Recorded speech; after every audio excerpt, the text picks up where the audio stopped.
Bom dia, pessoal, começando mais uma aula de História. Vamos estudar hoje a partir da página 217, tá bom? Página 217 do livro didático, tá? Antes de ser um país, foi uma colônia portuguesa, tá bom? Vamos começar desse tópico aqui sobre o nosso capítulo 10, tá bom? Do pau-brasil ao brasileiro, certo? Então vamos lá, a gente parou na página 216 na aula passada. Vamos continuar da página 217. Antes de ser um país, foi uma colônia portuguesa. E a gente vai fazer, pessoal, até a página 223, ok? São algumas páginas, mas nem todas têm atividade, são textos para a gente ler, ok? E aí, como de costume, a gente vai vendo nesse vídeo, tá?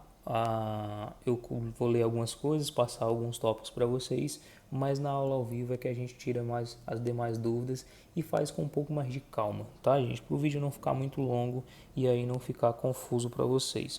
Então, basicamente, uma leitura rápida explicando alguns pontos e aí explicando como que vai responder, certo? E na aula ao vivo a gente tira as demais dúvidas. Então, vamos lá. Antes de ser um país, foi uma colônia portuguesa, certo? Obviamente a gente está falando sobre o Brasil, né? Antes de ser um país, a gente era uma colônia portuguesa, tá? Em 1549, o rei de Portugal, Dom João III, tá? Que nasceu em 1503 a 1557, estabeleceu o início do sistema do governo geral na América Portuguesa. O objetivo do governo geral era centralizar o controle na colônia. Com isso, determinou-se que o português Tomé de Souza, tá, desembarcasse na cidade de Salvador e fundasse a primeira capital do Brasil, tá? E aí vem, tá? Que o segundo parágrafo fala sobre a expedição. Além de trazer a ideia de Estado como forma de organização da sociedade e do poder político para o Brasil, os portugueses trouxeram a religião católica. Então, gente, vamos lá, certo?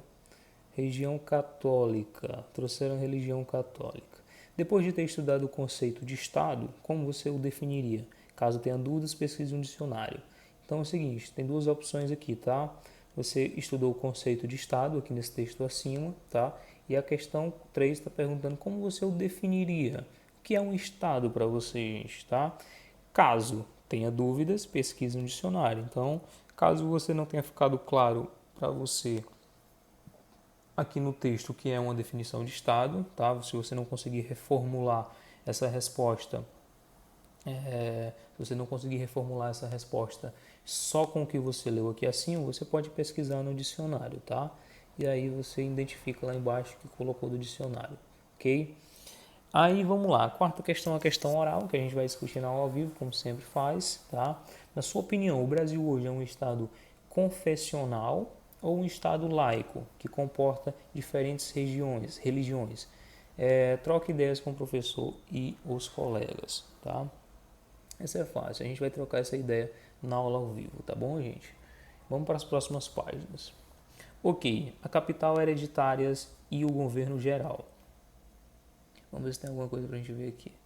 Os governadores gerais receberam ordens do rei de Portugal para colonizar o território brasileiro. Além de exercerem funções administrativas e judiciárias, eram atribuições deles defender a colônia de invasões estrangeiras, apoiar as tarefas da Igreja Católica e prestar auxílio aos capitães donatários. Os capitães donatários eram nobres portugueses que em 1534 receberam terras do rei de Portugal denominadas de capitanias hereditárias. Eles passaram a ser responsáveis por ocupá-las, explorá-las, defendê-las, usando recursos próprios, tá? E aí nós temos um pequeno mapazinho aqui, ó, tá? Que tem essas capitanias, tá? Ó, Maranhão, Ceará, Rio Grande, Itamaracá, Pernambuco, Bahia de Todos os Santos, Ilhéus, Porto Seguro, Espírito Santo, São Tomé, São Vicente, Santa Amaro, São Vicente e Santana, né? Tá, então nós temos todas essas capitanias aí, tá? A hostilidade dos povos indígenas e a falta de recursos de alguns donatários, fizeram com que a maioria dessas capitanias não prosperassem. Dessa forma, a coroa portuguesa, para tentar centralizar seu poder, retomou para si a responsabilidade da colonização e em 1549 criou um governo geral que que durou até 1714. O clima das capitanias, vamos lá. Então preste atenção aqui. As únicas capitanias hereditárias que prosperavam por um certo período foram a de Pernambuco e São Vicente, principalmente por causa das características do solo e do clima dessas regiões, tá? Lembrando que, gente, ó, como eu falei para vocês, esse texto aqui, lembra da aula passada que tinha algumas perguntas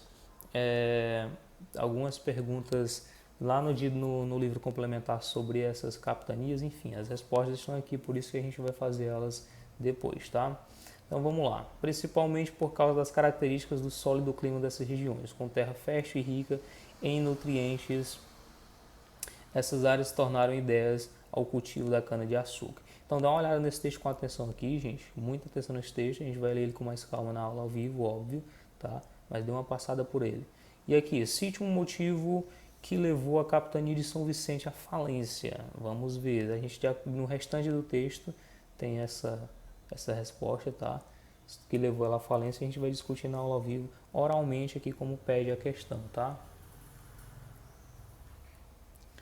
Quem é você na história, gente? Tá? A Quatune, princesa na África, escrava no Brasil. Então aqui é a história de alguém, tá? Você sabe quando é o dia da consciência negra?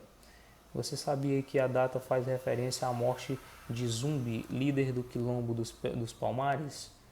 Então, gente, aqui é sobre o dia da consciência negra, ou seja, vai contar a história de alguém, certo? Então, provavelmente aqui vai contar a história do líder do quilombo dos Palmares, tá? Não tem questão sobre isso, a gente lê isso na aula ao vivo também, ok? As bandeiras e a expansão do território. Por causa das dificuldades enfrentadas na capitania de São Vicente, muitos colonos e sacerdotes da Companhia de Jesus, conhecidos como jesuítas, deslocaram-se para o sertão, onde fundaram diversas vilas ao longo do século XVI.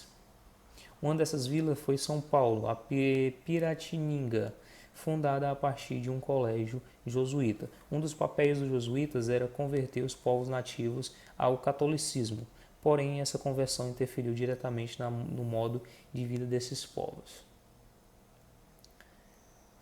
Soldados índios da província de Curitiba escoltando selvagens, tá? Então aqui alguns soldados, isso aqui era o pessoal nativo que tinha na terra e os soldados iam escoltando eles, tá?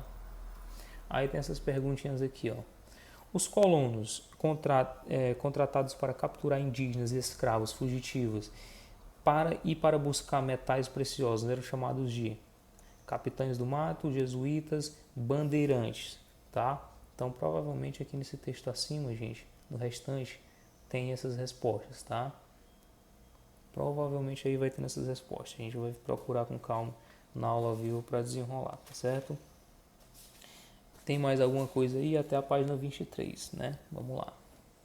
Aí nós temos uma pergunta aqui que vocês vão precisar pesquisar para a gente discutir ela na aula ao vivo. Ó. Sinal da pesquisa e o sinal do balãozinho oral. Tá? A Vila de São Paulo, de Piratininga, foi fundada no alto de uma colina próxima a alguns rios. Pesquise quais rios eram o que e por que essa vila foi construída nesse lugar. Tá? Então a gente vai pesquisar aí. Então você vai colocar a Vila de São Paulo, de Piratininga, foi fundada no alto da coluna próximo aos rios. Tá, quais rios, só uma ideia para vocês pesquisarem, né?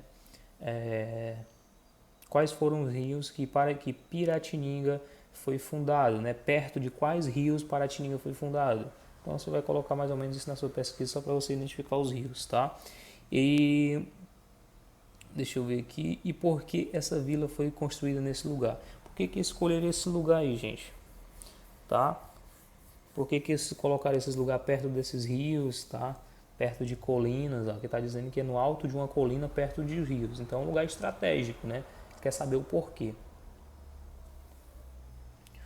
O monumento da discórdia. As imagens a seguir retratam o monumento das bandeiras. Escultura do artista ítalo-brasileiro, tá? Victor Brecht, localizada no Parque de Ibirapuera, na cidade de São Paulo. Você pode notar que em ambas as fotografias a escultura foi alvo de algum tipo de intervenção, tá? Que pintaram as bandeiras aqui, ó, as esculturas, enfim.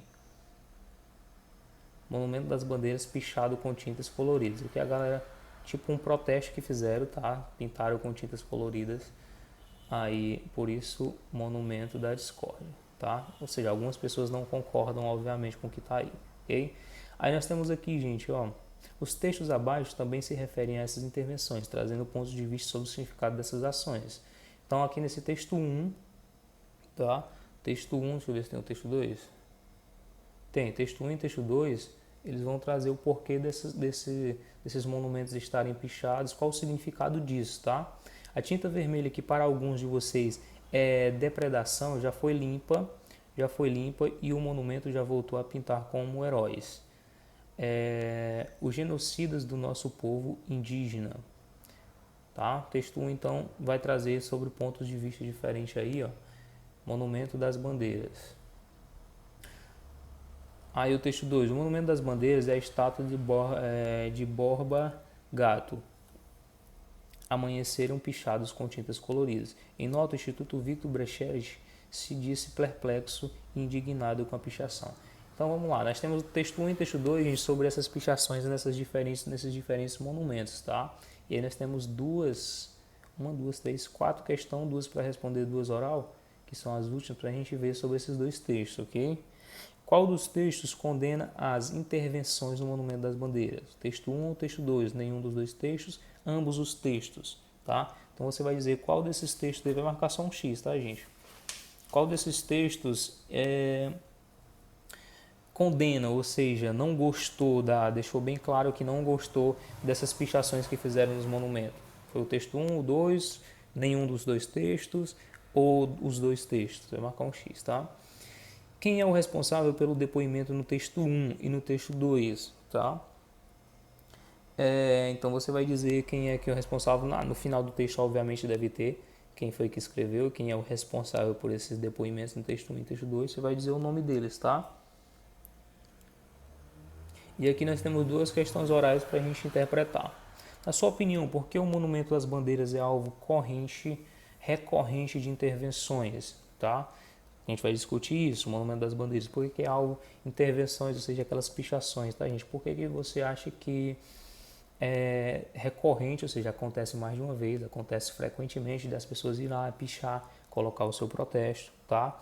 Obviamente, como eu falei lá no começo, quando a gente estava lendo, não é todo mundo que concorda com o que aconteceu, né? Com a maneira em que essas pessoas principalmente tratavam o pessoal indígena, como é que eles lidavam com esses indígenas, com os nativos, enfim, não é todo mundo que concorda. Então tem gente que é contrária a essa ideia e por isso demonstra sua indignação, digamos assim, fazendo pichações, colocando lá a sua forma de pensar, digamos assim, deixando sua opinião nos monumentos, tá?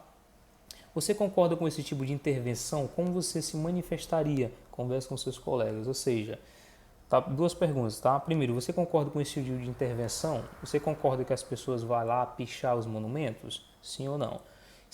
Como você se manifestaria? Ou seja, se você não concordasse, ou se você concordasse com os monumentos que estão lá expostos, como é que você se manifestaria? Você diria sua opinião, que não isso, que não aquilo, ou você também ia pichar, ia degradar, ia colocar lá, ia deixar bem visível sua opinião que não gosta daquilo? Como é que você faria? Pessoal, essa que a gente vai discutir na aula ao vivo, tá? A questão oral.